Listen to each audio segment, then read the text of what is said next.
तो गाइस कैसे हैं आप सब लोग। डिवाइन डेथ स्टार के एपिसोड 04 के साथ हाजिर हूं। तो लास्ट एपिसोड के एंड पे हमने देखा था कि टायरेंट स्वर्ड सेक्टर का लीडर जो होता है उन्हें वार्निंग देकर चला जाता है और कहता है कि तुम्हारे पास एक दिन का समय है, अपने लोगों को लौट जहां पर से निकल जाओ। तो इसी के साथ इस एपिसोड की शुरुआत में हमारा जियोन जो होता है वो अंदर आता है, जहां पर उसके फादर जो होता है बुरी हालत में जख्मी पड़े होते हैं और मरने वाले होते हैं। तो वो उसके पास आता है और आकर उसे अपने बारे में बताता है कि फादर मैं योशिन हूं, और उसका हाथ पकड़ता है। तो फादर उसे कहता है कि मेरे बच्चे तुम इतने स्ट्रॉन्ग कैसे हो गए और तुमने जहाँ पर ये सब कुछ कैसे किया। तो जियोन उसे कहता है कि फादर मैंने आपको बताया था ना कि मैंने अपने जोंग क्लैन की डायनामिक आर्ट को अपनी तरफ से मास्टर किया और उसके अंदर कुछ चेंजेस किए हैं। तो फादर उसे कहता है क्या क्या तुमने वाकई में जहाँ पर उसके अंदर कुछ चेंजेस किए हैं और तुमने उसको बेहतर बना लिया है, इसका मतलब है कि तुमने एक मार्शल आर्ट्स बनाई है। तो वो कहता है हाँ फादर मैं आपको बताने के लिए आया था। और इसी के साथ ही पास का सीन दिखाते हैं जहाँ पर जियोन अपने फादर के पास आता है और उसे कहता है मैंने अपनी फैमिली की डायनामिक आर्ट के अंदर कुछ चेंजेस करके एक नई मार्शल आर्ट्स बनाई है। तो फादर को अपनी बात याद आती है कि कैसे वो गुस्सा हो गया था और उसे कह रहा था कि तुम्हारे जैसा एक श्रापित लड़का हमारी फैमिली की स्पेशल मार्शल आर्ट्स के साथ चेंजेस कैसे कर सकता है। क्या तुम अपने आप को कोई सेंट समझते हो, तुम्हें लगता है कि तुम मार्शल आर्ट्स बना सकते हो।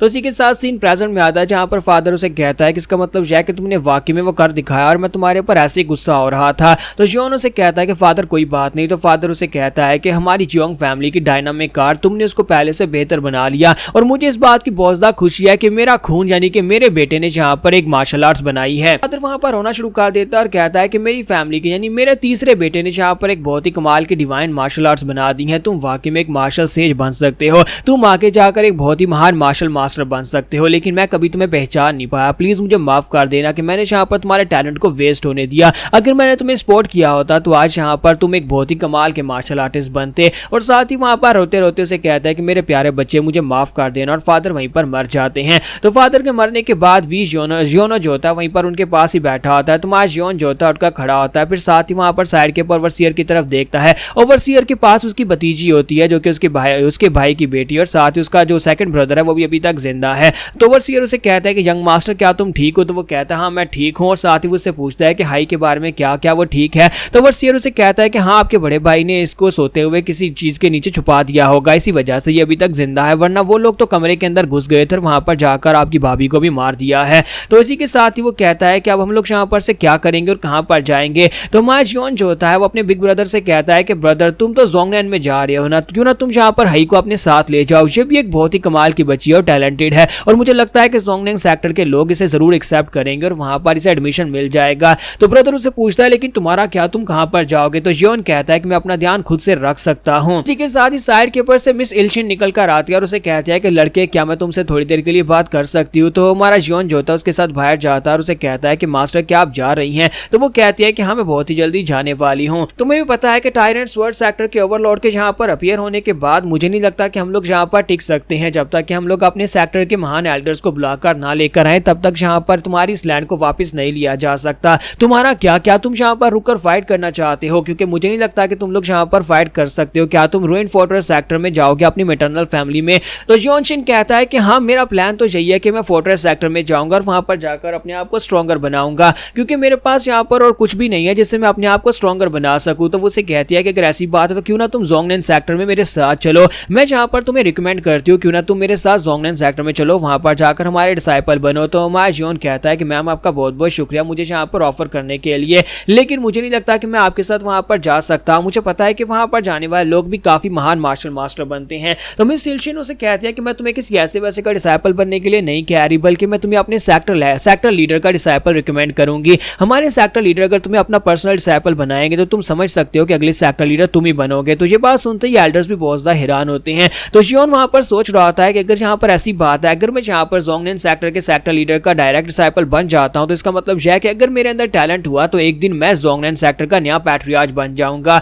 तो इसी के साथ ही मैडम उसे कहती है कि मैं इसलिए तुम्हें कह रही हूँ क्योंकि तुम इसलिए लिए क्वालिफाइड हो, तुम इस लायक हो, इसी वजह से तुम्हें मैं ये ऑफर दे रही हूँ। तो हमारा जियोन वहां पर सोचने के बाद फिर साथ ही उनसे माफी मांगता और कहता है मैम प्लीज माफ करिएगा, लेकिन मैं आपकी ऑफर को रिजेक्ट करता हूं, मैं आपके साथ नहीं चल सकता। तो मिस इल्शिन कहते हैं चलो कोई बात नहीं, तुम इस बात को भूल जाना कि मैंने यहाँ पर तुम्हारे सामने ऑफर रखी थी। जिस तरह से टायरेंट स्वर्ड सेक्टर के मास्टर ने कहा कि वो तुम्हें अपना डिसाइपल बनाना चाहता है, इसी वजह से मैंने भी यहाँ पर तुम्हारे टैलेंट्स को देखकर तुम्हारे सामने ऑफर की थी। तो जियोन कहता है चले कोई बात नहीं। तो वो कहती है हाँ क्यों नहीं, लेकिन एक बात याद रखना कि हमारे जोंगनैन सेक्टर के दरवाजे तुम्हारे लिए हमेशा खुले रहेंगे, तुम जब भी चाहो वहां पर आ सकते हो और तुम्हें काफी अच्छी पोजीशन मिलेगी। तो जियोन कहता है कि मैं यहाँ पर आपसे कुछ पूछना पूछना चाहता हूँ। तो वो उसे कहती है हाँ पूछो ना, तुम क्या पूछना चाहते हो। तो जियोन कहता है कि मुझे लगता है कि आपको यहाँ पर इस बारे में तो पता चल ही गया होगा कि मेरे पास यहाँ पर वक्त बहुत ज्यादा कम है, क्योंकि आप एक रेडिएंट हैं और इसका मतलब यह है कि आपके पास इमॉर्टल लाइफ है। तो मुझे एक बात तो बताएं कि अगर मुझे यहाँ पर फ्रूट ऑफ हीवनली ट्री मिल जाता है तो क्या मेरा लाइफ स्पैन इंक्रीज हो सकता है, क्या मैं एक इमॉर्टल बन सकता हूँ। तो मिस सिल्शन कहती है कि हीवन ट्री के बारे में तुमने कहां से सुना है। तो वो कहता है कि बस मैंने बुक्स के अंदर पढ़ा था।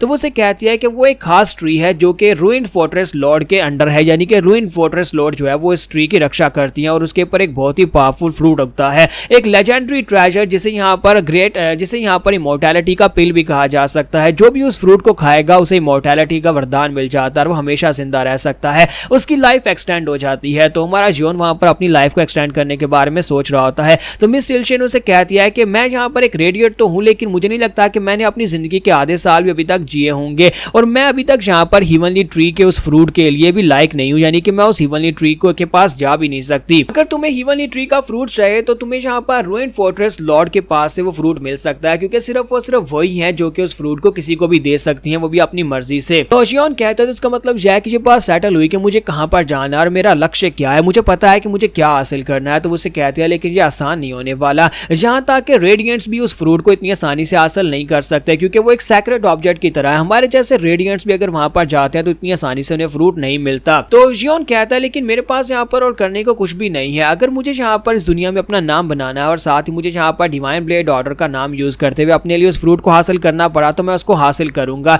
तो इल्शिन कहती है कि मैं यहाँ पर तुम्हें बेस्ट ऑफ लक कहती हूँ, ठीक है तुम जो करना चाहते हो वो करो, बस उम्मीद करती हूँ कि तुम्हें यहाँ पर कामयाबी मिले। अब मुझे भी जल्दी से वापस जाना होगा, जाकर अपने सेक्टर के एल्डर्स को इस बारे में बताना होगा तुम्हारे जियोंग सेक्टर के साथ जो कुछ भी हुआ है। तो इसी के साथ ही वो अपने दोनों एल्डर से कहती है कि किफ ब्लेड और वॉइड हैंड मैं चाहती हूँ कि तुम दोनों यहीं पर रुको, जहां पर रुको जियोंग क्लैन की मदद करो, काम खत्म करने के बाद वापिस आ जाना। और इसी के साथ ही मिस वहां पर से चली जाती हैं। तो उसके चले जाने के बाद अगले दिन सुबह का सीन दिखाते हैं जब ये लोग सभी की सभी डेड बॉडीज को वहां पर दफना देते हैं और हमारा जियोन जो होता है वहां पर अपने फादर और सभी लोगों को ग्रीट करने के बाद उन दोनों एल्डर से कहता है कि मास्टर क्लिफ ब्लेड और मास्टर वॉइड हैंड आप लोगों का बहुत बहुत शुक्रिया हमारा यहाँ पर मुश्किल वक्त में साथ देने के लिए। तो एल्डर्स उसे कहते हैं कि हम लोग इस मुश्किल वक्त में तुम्हारे साथ हैं, यही समझो कि हम लोग भी तुम्हारी फैमिली का हिस्सा ही हैं। हमें खुद इस बात का बहुत ज्यादा पछतावा है कि मुश्किल वक्त में हम लोग तुम्हारी फैमिली की प्रोटेक्शन नहीं कर पाए और हमारी नाहली की वजह से तुम्हारे फादर भी यहाँ पर मारे गए हैं। तो इसी के साथ ही साइड के ऊपर से उसका बिग ब्रदर आता है और उसे कहता है कि जियोनशिन क्या तुम वाकई में छोड़कर जा रहे हो, क्या तुम हमारे साथ नहीं चल सकते। साथ ही वो उससे माफी भी मांगता है और उसे कहता है कितने सालों तक मैं तुम्हें बुरी तरह से ट्रीट करता रहा, हम तुम्हें यहाँ पर एक श्रापित बच्चा समझते रहे, इसलिए प्लीज मुझे माफ कर देना। तो वो उसे कहता है कोई बात नहीं। साथ ही हमारा जियोन जो होता है वहां पर अपने बिग ब्रदर से कहता है कि मुझे पता है कि तुम्हारे अंदर इतना ज्यादा टैलेंट नहीं है, तुम कोई जीनियस नहीं हो, तो जोंगनेन सेक्टर में जाने के बाद तुम्हें बहुत ज्यादा मेहनत करना पड़ेगी। अगर तुम सर्वाइव करना चाहते हो और अपने जियोन क्लैन को दोबारा से रिवाइव करना चाहते हो